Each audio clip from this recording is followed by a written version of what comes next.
While I squinted behind my reading glasses, trying to figure out the best way to repot the plants on the balcony, my phone buzzed sharply on the table. The screen lit up, showing a familiar name, Evan, and right next to it, a photo of him holding baby Simon, both grinning so wide it felt like a burst of sunshine had spilled into my living room. My heart softened instantly. Setting the small trowel down and wiping my hands on my apron, I quickly answered the call, "Mom." Evan's voice came through low and rushed, carrying a tiredness mixed with a faint hint of pleading, almost childlike. "Are you busy these days?" I chuckled softly. "I'm retired, sweetheart. What could I possibly be busy with?" "You sound wiped out, though." "It's not work," he said, pausing briefly. In the background, I could catch faint, broken baby whimpers. "It's Lara. She's really drained. The baby keeps them going day and night with barely any sleep. She's lost so much weight." Before he could finish, Simon's sharp, high-pitched cry cut through the line, piercing my ear. Evan sighed deeply, heavy with fatigue and helplessness. "You hear that? When this little guy starts crying, no one stands a chance, Mom. We're really at our limit. We need help." Hearing my grandson's cries tightened my heart. He was just over 3 months old, still in that soft, cuddly phase that melts your soul even through a photo. That sweet, round face in the picture had already made me smile more than once. Laura had a C-section, and after the birth, I'd wanted to help, but her mother was staying with them then, and I didn't want to overstep. Now that her mom was gone, it was clear the two of them were overwhelmed. "I'll be there," I said without hesitation. "Don't worry, I'll pack tonight and catch the first bus tomorrow." It had been years since my husband passed, and the house had felt quiet. Too quiet, honestly. The chance to see Evan and the baby, to be useful and needed again, stirred something deep inside me. After hanging up, I sat for a moment, heart full, already making mental notes I'd need to bring a few small gifts, maybe some breathable cotton onesies for Simon, something soft and comfy for summer, and those organic cloth diapers I got from a friend, way gentler on skin than disposables for Laura. I remembered she once mentioned liking collagen gummies for skin recovery, so I'd bring a few boxes to help her postpartum. As I gathered my things around the house, the loneliness I'd been carrying began to dissolve, replaced by a buzzing anticipation. I even dug out an old parenting guide I'd saved, thinking I might brush up on baby food recipes or soothing colic with gentle massage. After all, I raised Evan myself now that he had a child. How could I just stand by? Helping out wasn't a burden. It was an honor. Even if it meant putting this old body through its paces, it would be worth every bit of effort I could already picture it. 3 generations under one roof, laughter filling the halls, a sleeping baby curled against my chest. Just the thought made me smile. The next morning, I stood outside Evan's house, dragging a bulging suitcase behind me and cradling a gift bag in my arms filled with collagen gummies for Laura and soft, breathable onesies for baby Simon. My heart fluttered with anticipation. The door swung open, and Evan's familiar, beaming face appeared. "Mom, you're here, come on in." "Let me grab your bag." He took the suitcase with ease, setting it aside casually. Leaning past his shoulder, I took in the living room, relatively tidy, but filled with the unmistakable smell of baby formula and diapers, tinged with something damp and sour, like the lingering exhaustion and anxiety that had seeped into the walls. Laura emerged from the bedroom holding Simon, wearing a loose house dress with her hair in a messy bun. Her pale face was shadowed by dark circles under her eyes. She glanced at me with a blank expression, nodded faintly, and murmured, "Chloe, you're here." Her voice was neutral, not warm, not cold, like a neighbor who dropped by unexpectedly. No smile, no welcome, just emptiness. The warmth I'd felt inside fizzled out like a match dipped in water. Still, I forced myself to brush it off. Maybe she was just exhausted. Maybe it wasn't personal. I quickly pulled out the gift bag and held it toward her. "Laura, I know you've been run ragged lately, so I brought some collagen gummies. They're supposed to help with skin recovery. Thought it might give you a little boost." She took the bag without looking inside. "Thanks," she said flatly, then turned and disappeared back into the bedroom, gently closing the door behind her. I stood there, hands still outstretched, as everything went still. The silence hung heavy and awkward. Evan scratched his head, looking sheepish, rubbing his palms nervously, trying to shift the mood.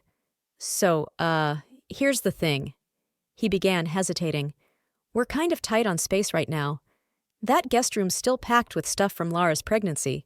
Baby gear we haven't used, the old crib, just clutter we haven't gotten around to. He glanced toward the corner of the living room. So, for now, would you mind crashing on the couch? Just a few days, I'll clear out the room this weekend and get it ready for you. He pointed to the gray fabric sofa, which looked clean enough, but was still just a couch. I followed his gesture, and a dull thud hit my heart. The couch in the living room. I hadn't come for a vacation. I knew that I'd traveled all this way to help with the baby, but not even a room with a door, just the living room. No privacy, no quiet, just a shared space that doubled as my bedroom. No matter how I looked at it, the unwelcome thought crept in. Was I just unpaid help? A live-in maid? But then I caught the look in Evan's eyes, a mix of apology and desperation. He stood there like a boy who knew he'd messed up, but didn't know how to fix it. I swallowed the lump in my throat, pushed down the sting in my chest, and managed a small smile, gently patting his arm. It's fine, really. The couch is wide enough. I'm just one person. I don't need much. Go do what you need to. Don't worry about me. Relief flooded his face like someone dropping a 50-pound load. Thank you. Really? Let me get you some water. He disappeared into the kitchen. I eased down onto the couch, my fingers brushing the coarse fabric.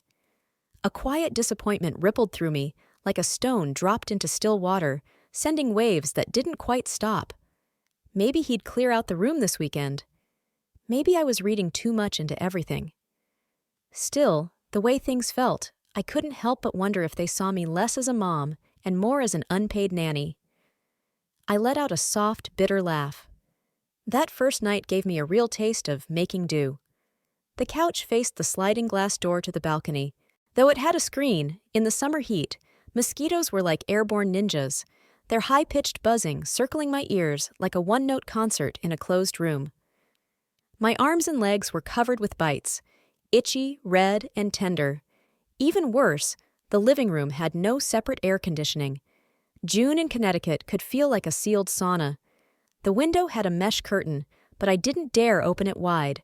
Those bloodsuckers could sniff out body heat faster than a heat-seeking missile. I lay there sweating, skin clammy, every inch sticking to the cushion. The couch itself felt like a betrayal. It wasn't a bed no matter how wide. Every time I shifted, I had to be careful not to roll off the edge. The springs creaked loudly with every movement, sharp and jarring like pots banging in a silent kitchen. Sleep was impossible. Add to that the fact I'd spent half the day on a long bus ride and was already worn out. And now I was half awake all night, listening for Simon's next cry through the bedroom wall. I don't think I got a single wink of sleep before sunrise. That familiar, urgent cry cut through the quiet, pulling at something deep in my chest. I got up quickly and tiptoed toward the master bedroom. The door was cracked open inside. Lara held Simon close, rocking him gently, her forehead resting against his, brows furrowed with exhaustion. Evan still lay in bed, completely still, fast asleep. Lara glanced up and saw me. Her expression froze for a moment before she spoke, her voice edged with annoyance. "Chloe, why are you up so early? Did we wake you?" "No, not at all," I answered softly, trying to keep my tone light and casual. "I heard the baby crying and thought I'd come check on things." She didn't smile back, just said flatly, "He's hungry. I was about to feed him." Then she turned away, a quiet sign that I wasn't welcome any closer. I slipped back quietly to the living room, stepping carefully as if I might break something fragile. Over the next 2 days, I became the unofficial full-time nanny around the house. Laura handled breastfeeding, but everything else, burping, diaper changes, rocking Simon to sleep, cleaning up the endless messes, fell entirely on me. Simon had boundless baby energy. He rarely stayed asleep long and demanded to be held the moment he stirred. I paced that living room over and over, Simon in my arms, until my back ached and my arms felt like concrete. Meanwhile, Lara spent most of her time shut in the bedroom. She claimed she was recovering, but more often I caught her scrolling through her phone, giggling at videos or typing furiously with both thumbs. When she did come out, It was to bark instructions. Chloe, sterilize the bottles. Chloe, don't wash the baby's clothes in the machine. They have to be hand-washed. Chloe, the floor's getting dusty. Can you mop it quickly? Each command landed like a list of chores handed down to a housemaid. Cold, clinical, without so much as a glance in my direction. Evan still wore his easygoing smile, but left early for work and didn't come home until evening.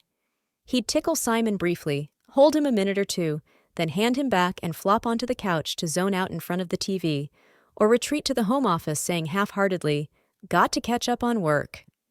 I never expected him to be hands-on, but watching him skillfully dodge responsibility left a sour taste. Mealtimes brought their own small humiliations. Laura cooked boldly, seasoning heavily with garlic, black pepper, jalapeno, hot sauce. She and Evan called it flavorful. For me, with my sensitive stomach and years of mild eating, it was overwhelming most days. I barely managed a few bites of salad or plain pasta while the rest dug in happily. Eventually, I tried to speak up. "Laura, my stomach's sensitive. Maybe next time, could you make something lighter, like soup or skip the chili?" She didn't even look up from her phone. "Chloe, you'll have to make do. I'm exhausted caring for the baby. I don't have the energy for separate meals. If it's a problem, you can eat out." Her voice was calm, almost polite, but the meaning was clear. "You're lucky we feed you at all." Sweat dripped down my temples in the stifling heat, and her casual dismissal made something swell inside. Resentment, sadness, I don't even know. Like dough left too long to rise, it grew and pressed hard against my chest. What was I doing here? I'd come all this way to help, to be part of their family's joy, to contribute. But now, it felt like paying off some ancient debt with my body. As if this were penance for sins I didn't remember committing by day, I was baby wrangler. By night, mosquito bait on a lumpy couch mealtimes felt like a gamble. Would there be anything I could eat? Maybe, maybe not. Only 3 days in, and I felt like an old rag, worn thin and breathless. But the worst wasn't aching limbs or sleepless nights.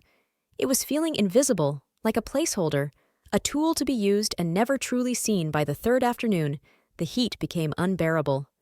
The air was still.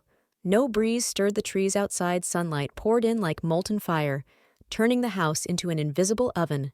The humidity clung thick and suffocating to skin, making it hard to breathe. Simon must have felt it too. He cried nonstop, his face flushed bright red, sweat beading on his forehead and nose. I walked him in circles around the living room, fanning him with a handheld fan, but it did no good. He squirmed in my arms, crying softly but persistently. Those heartbreaking whimpers that broke my heart. His redness frightened me. On the wall hung an old air conditioner, dusty but intact. It looked unused for a while, but still functional. I hesitated, then grabbed the remote, telling myself I'd just turn it on briefly. Enough to cool the baby down, drenched in sweat, my shirt clinging like wet paper. I clicked it on.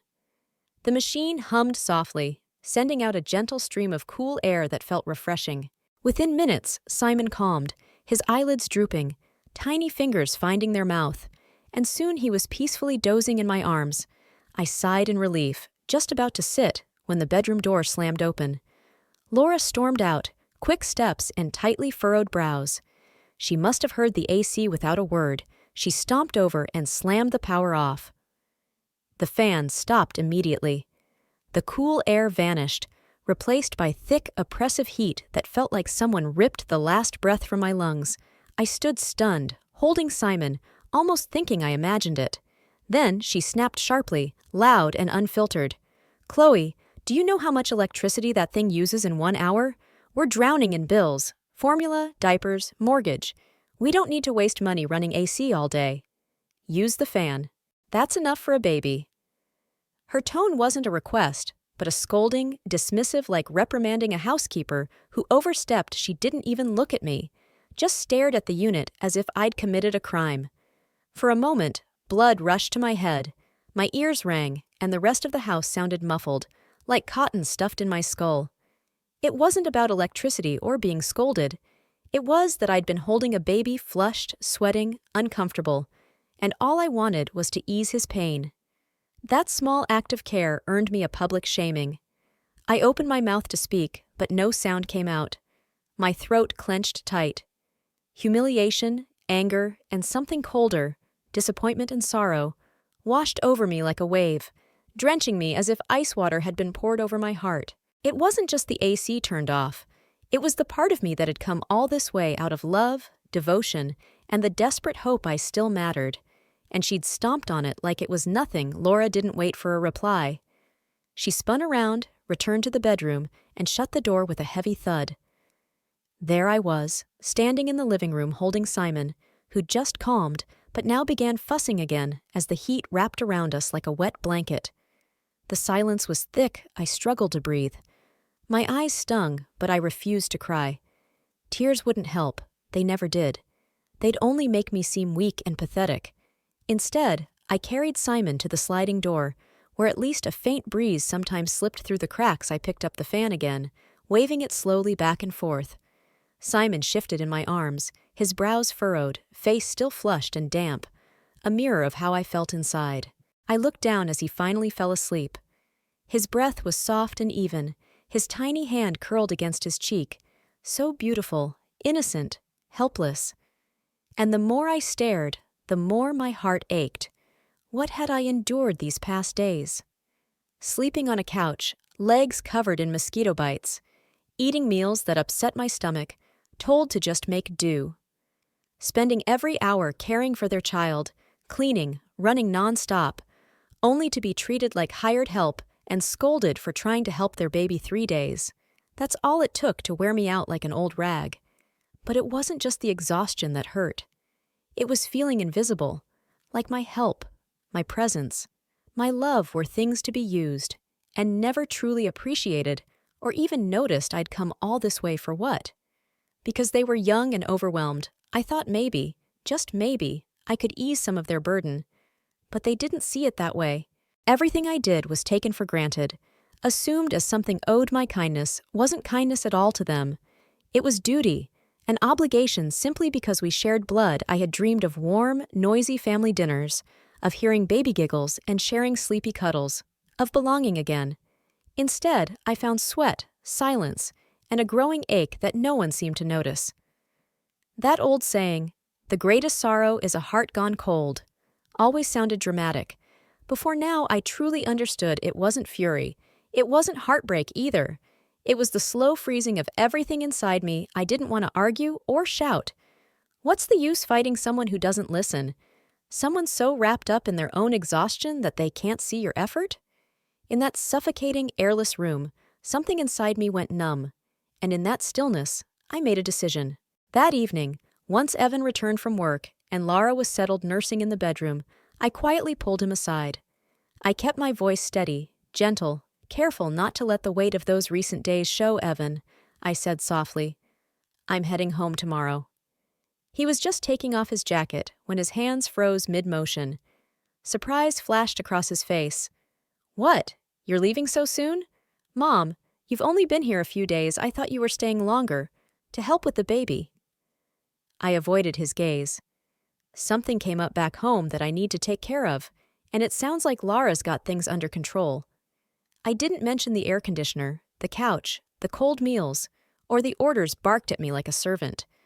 There was no point. None of it would change anything now. Evan's brow furrowed, concern creeping into his voice. "Mom, wait. Is this because Lara said something? Did she upset you? You can tell me. I'll talk to her. She's a little short-tempered lately, but she doesn't mean it. Don't take it personally." I shook my head and managed a tired smile. "It's not like that. Evan, Laura, and I are fine, really. I just have my own life too. There are things I need to handle." He looked at me like he wanted to argue, but the words never came. He nodded slowly, lips pressed tight. The next morning, before dawn, I had already packed my things, just a few changes of clothes and toiletries. Everything I'd brought for them, I left behind. Evan stood by the front door, eyes slightly red, trying once last time. "Mom, you don't have to rush. I'll clear out the guest room today. I'll get you a real bed. Please, stay a little longer. Be comfortable." I shook my head gently, voice warm but firm. "No, Evan, it's time. You have a full-time job, and Laura needs to grow into being a mom. It's important you two learn to manage on your own. Even to my own ears, my words carried finality. Like a quiet line drawn in the sand, I wouldn't be coming back to help like this again. But I knew it was what I had to say. Laura never left the bedroom. Maybe still asleep. Maybe just indifferent whether I stayed or went strangely. That made it easier. No need for pretense. Evan drove me to the bus station.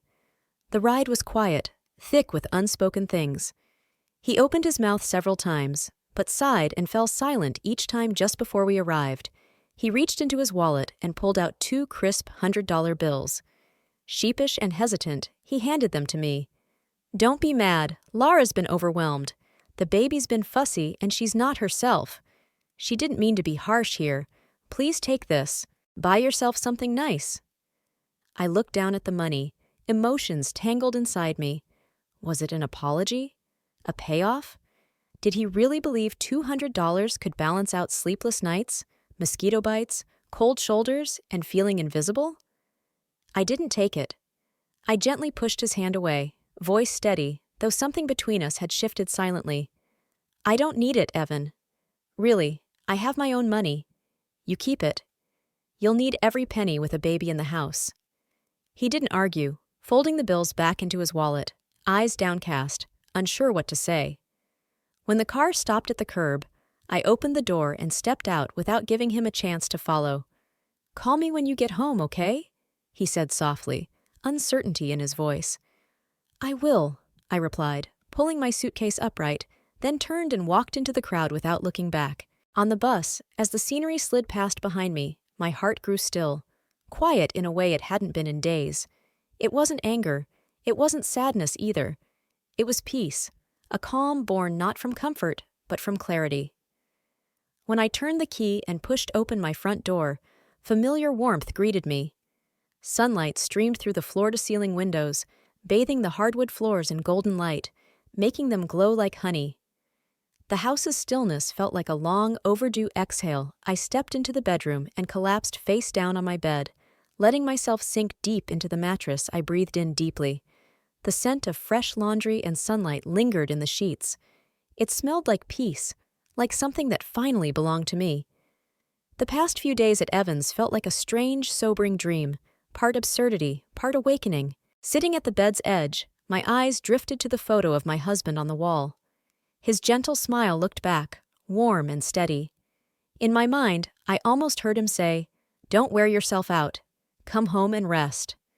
I whispered quietly to him in my heart, a confession, a tender goodbye. I remembered how we'd scraped and saved to help Evan buy his house back then. My husband was alive. We drained our retirement fund for the down payment. He's just starting out, we said. Life's hard enough. Let's give him a leg up. After my husband died, I kept the payments going alone. When Evan and Laura couldn't keep up, I offered, and insisted, on covering $3,000 a month for over 2 years. I believed giving would earn gratitude, that love would create love. But now, looking back, I see it clearly. The more I gave, the more they came to expect it, not as generosity, but as obligation. So much so that, in their eyes, this aging mother didn't even have the right to run the air conditioner for her overheated grandson. Those 3 days weren't just exhausting. They were clarifying, like a bucket of ice water dumped on a long-held delusion I used to believe unconditional love for your child was noble. Now I know some people will never thank you. They'll only resent you for not giving more. The month's end approached, the time for the familiar transfer. I sat on my soft, clean, warm couch and opened my banking app. The balance wasn't large, but it was mine, the security I'd built by saying, "I'm fine, I don't need much." As I stared at the screen, memories flashed. Laura's cold eyes shutting off the AC, Evan's guilty silence, my sleepless nights on that narrow couch. Was it worth it? I whispered the question aloud. The answer came quickly. No, it wasn't. My finger hovered over the transfer page, but I didn't press send. Instead, I opened a travel site and searched for short trips along the Portland coast. Then, I browsed community college catalogs, Intro to Illustration, Beginner's Pottery. I made up my mind that money I'd been sending every month. From now on, it was for me, Not Evan, not Laura, not to ease their lives, but for myself, a woman who spent most of her life caring for others and finally deserved to care for herself, to sleep well, eat what I want, live as a person, not a shadow, even if it's just a new pair of walking shoes or a quiet dinner without rushing. That's not selfishness, that's dignity. The days that followed were quieter than usual. Mornings found me strolling through the park, chatting with neighbors about grandkids and gardens. Afternoons, I watered the plants on my balcony, basking in the sun's warmth. Evenings, I curled up on the couch, the TV humming softly, and slept through the night without interruption. That calm wasn't forced. It came naturally, like a knot slowly untying because, for the first time in ages, I wasn't clinging to the illusion of being needed. In that release, I found a gentler freedom. 2 or 3 days after month's end, Evan finally called the moment I answered. I could hear it in his voice, the careful, hesitant tone that always meant he needed something. "Mom, did you maybe forget something?" I was gently misting the plants by the window with a spray bottle when his words made me pause, but I kept my voice calm. "No, I didn't forget. Why?" He hesitated. "Well, the mortgage." His voice dropped even lower. "You haven't sent the money this month." "Oh, the mortgage!" I echoed, setting the bottle down and stepping out onto the balcony. The garden below burst with blooming roses, clusters of color lighting up the space. I let my gaze settle there, speaking softly. "Evan, I've thought about it from now on. You and Laura need to handle the mortgage yourselves." Silence stretched on the other end, so complete it nearly felt like the call had dropped. "Keep going," I urged gently. "You both have jobs now, earning decent incomes. It's time to carry the weight of your own home." My retirement fund didn't just appear. It was decades of hard work. Saving penny by penny, I have to hold on to what's left, not to splurge, but because someday I might get sick or need care. I can't afford to have nothing when that day comes. And besides, life isn't just bills and chores. I want to take a pottery class, maybe head up north for a few days, stand by the shore, and listen to the ocean. Is that too much to ask? The silence this time stretched longer still. I almost thought he'd hung up. Then finally, his voice returned, flustered and sharper, edged with irritation. He couldn't quite hide. "Mom, what are you saying? We had an agreement. You said you'd keep helping until I got promoted. You can't just stop like this. Do you know how tight things are this month? That's $3,000 just gone. We can't cover that overnight." It wasn't a plea, but an accusation. As if I'd broken a contract, pulled the rug out from under them, I nearly laughed. This was the sum of it all. After the couch, the cold leftovers, the barking orders, and that blank stare when I turned on the AC for their baby promises go both ways. So does respect. Evan kept talking about how expensive the baby was, how stressed Laura had been, and how they were trying their best. Then more hesitantly, "Mom, this isn't still about that AC thing, is it? Come on, you're not still mad about that, right?" I cut him off. My voice was calm, steady, unshakable. "This isn't about being mad or punishing anyone. It's about clarity, Evan. You're in your 30s with a job and a family. It's time to act like a grown man. Take responsibility for what's yours. I helped you at the start because I loved you and knew how hard it is starting out. That was grace, not obligation. Now you're stable, earning. Your house is your debt to carry. That's your duty. You say it's hard. Of course it is. Nothing in life is easy. But you can't lean on me every time it gets uncomfortable. I helped for a season because I wanted to. But I won't carry you forever. And frankly, I've earned the right to live for myself." Silence again, only his heavy, uneven breathing crackling through the line like static. After a long pause, he muttered, "Oh, I get it." Then the call ended. I stared at the dark screen in my hand and sighed softly. This wasn't over. I knew that Laura, with her pride and sharp tongue, wouldn't let it go without a storm. But for now, at least, I'd drawn a line, and I was finally standing on the side that belonged to me. Sure enough, within half a day, my phone lit up with a call from an unfamiliar landline. I stared at the screen and knew deep down who it was. I answered calmly, "Hello, Chloe. What the hell is this supposed to mean?" Laura's voice exploded through the speaker, shrill, sharp-edged, furious, slicing straight through the line she'd realized I'd blocked her cell and gone out of her way to call from another number. "You think you can just back out like that?" she snapped. "You promised to help Evan with the mortgage, and now you just stop? That's not right. It's dishonest." Her voice cracked with rage, as if I'd committed an unspeakable betrayal. Stepping back from their finances wasn't a choice, but treason I didn't answer right away. I pressed my palm against my knee, grounding myself in that simple warmth.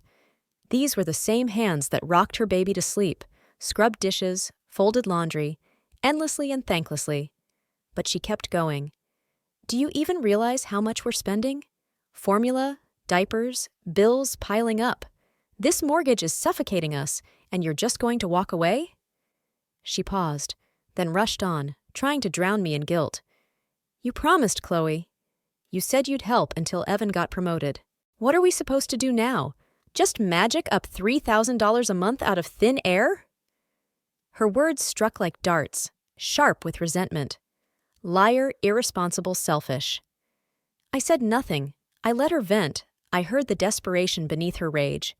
She needed someone to blame, and I was the easiest target I didn't interrupt. But as she ranted, my mind drifted back. 3 weeks ago, the stifling heat of that living room, the baby sweating and crying in my arms, Laura flicking off the air conditioner with a cold wrist. We can't afford the electric bill. Now she accused me of heartlessness and abandonment. Yet when I was the one in their house, sweltering, sleepless, eating scraps, working like a ghost, where was her concern? Their idea of helping wasn't a partnership.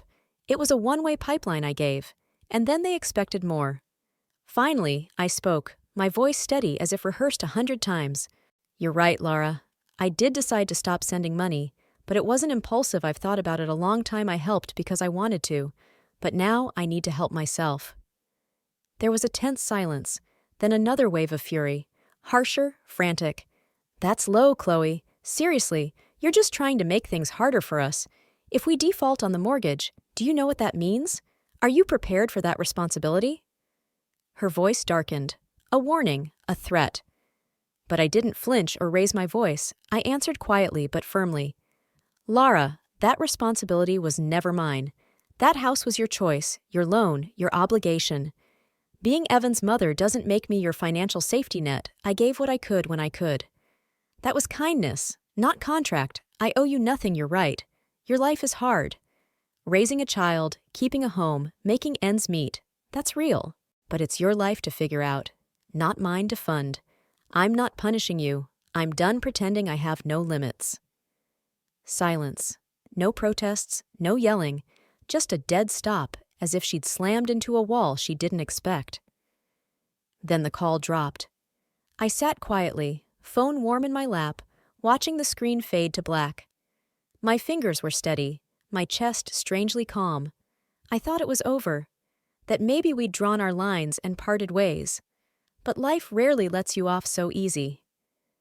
Something told me Laura wasn't finished. Not yet. It all started with a phone call from a neighbor that morning.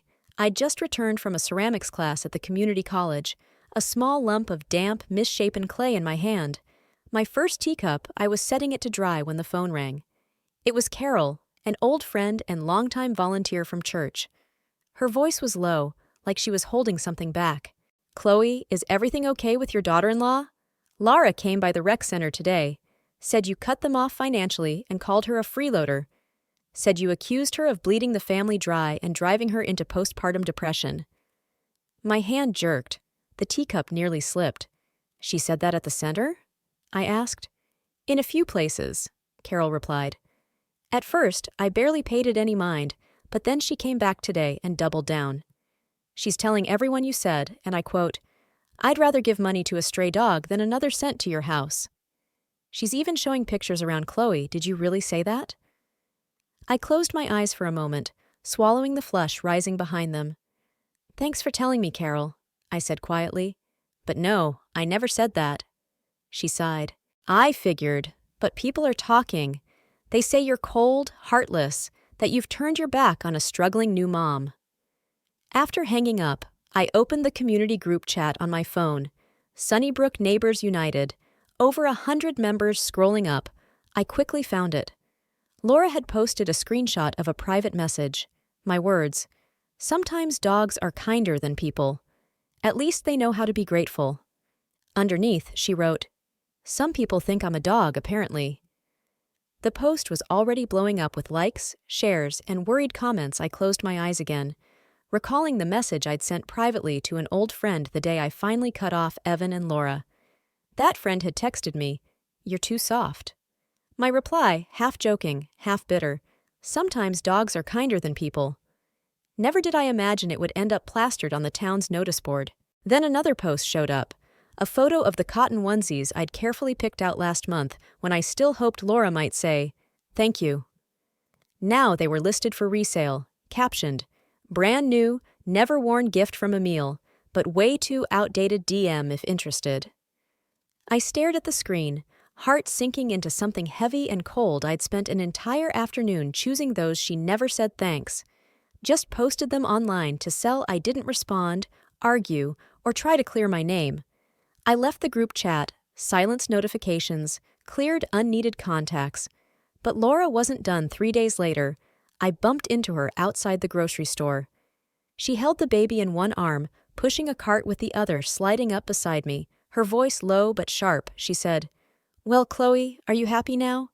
Everyone's talking. You really stirred things up." I said nothing, just reached for bananas. She pressed on, tone sharpening.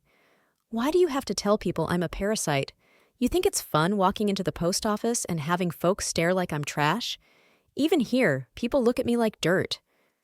I glanced at her but stayed silent. She leaned closer, eyes narrowing. "Aren't you even a little scared that someday Simon will grow up and find out what kind of woman his grandmother really was?" That stopped me. I looked her straight in the eye and for the first time in days spoke with steady voice. "No. What scares me is Simon growing up and learning how his mother treated the woman who once held him while she slept through afternoons." She froze. I pushed my cart forward, then added without looking back, "I'm not your ATM. I'm not your maid. If you want to insult me, lie about me, sell what I gave you, that's on you. But don't think I'll keep bending over and handing you pieces of myself to stomp on. Simon's not an orphan, and you're not crippled. Stop pretending you need rescuing." Her cheeks flared with anger. "What do you want from me?" I stopped, turned, and looked at the baby squirming in her arms toward the sunlight. I softened, just a little. "I want nothing. I just want to live my life. Sleep in the bed I paid for, spend the money I earned, go where I want, eat what I like. Do you think I don't love Simon? I love him more than words can say, but I'm done letting that love be used to push me down while you curse me for standing in the way." Then I walked into the store behind me. Simon whimpered. The first stirrings of a baby's cry Laura didn't follow that evening.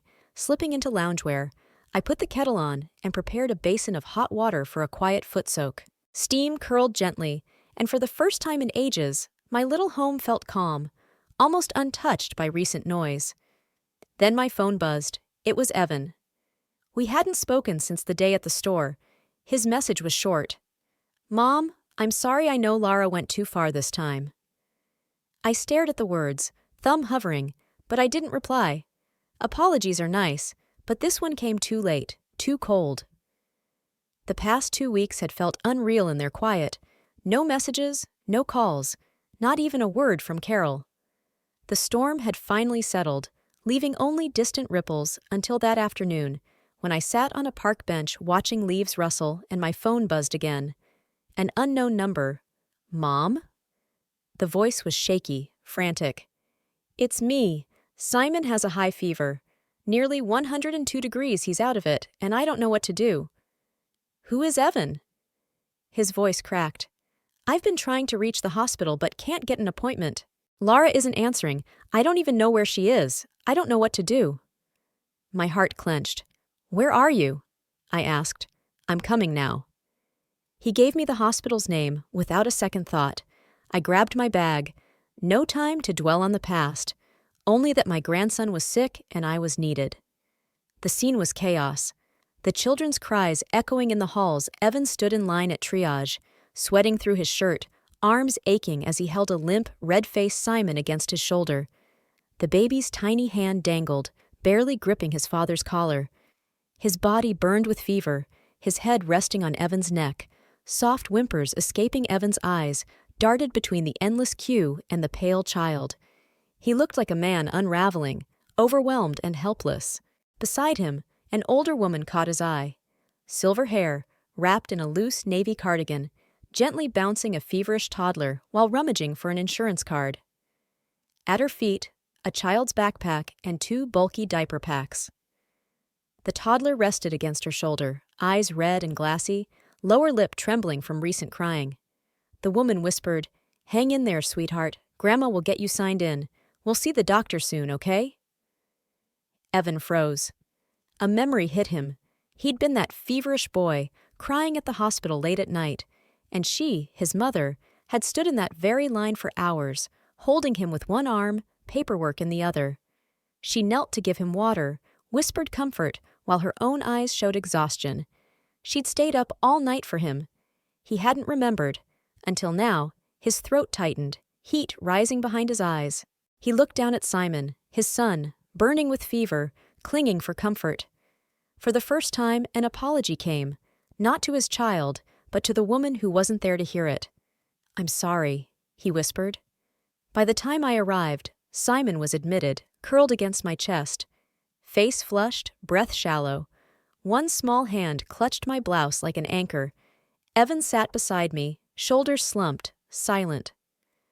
After a long pause, he finally spoke in a hoarse voice. "Mom, I'm sorry for everything." I didn't look at him, keeping my focus on Simon. "How long has the fever lasted?" I asked quietly. 3 days, he whispered. Laura said it was just a cold. I believed her, thought it would pass. But this morning, he wouldn't wake properly. That's when I knew. I nodded, silent. Evan sighed long and low. "Laura was at a friend's the other night." I didn't push, didn't think. I turned to him, eyes sharp and steady. "Your father, Evan, your son, had a fever for 3 days, and neither of you did anything. You went to work. He went out partying meanwhile. Your baby was burning up." His head dropped, as if all the air had been let out of him. Meanwhile, across town, Laura faced the most humiliating moment of her life. The day before, she'd posted a Facebook photo, dressed in a stylish camisole, lips glossed, posing with girlfriends at a trendy cafe. The caption read, "Being a mom doesn't mean forgetting who you are. A child isn't an excuse or a cage." Comments flooded in, "Hot mama." "Love your glow, motherhood suits you." Laura smiled, hitting the like button with satisfaction and leaning back comfortably. Then, unexpectedly, a new comment climbed to the top, from her former college roommate, now working as a pediatric nurse nearby.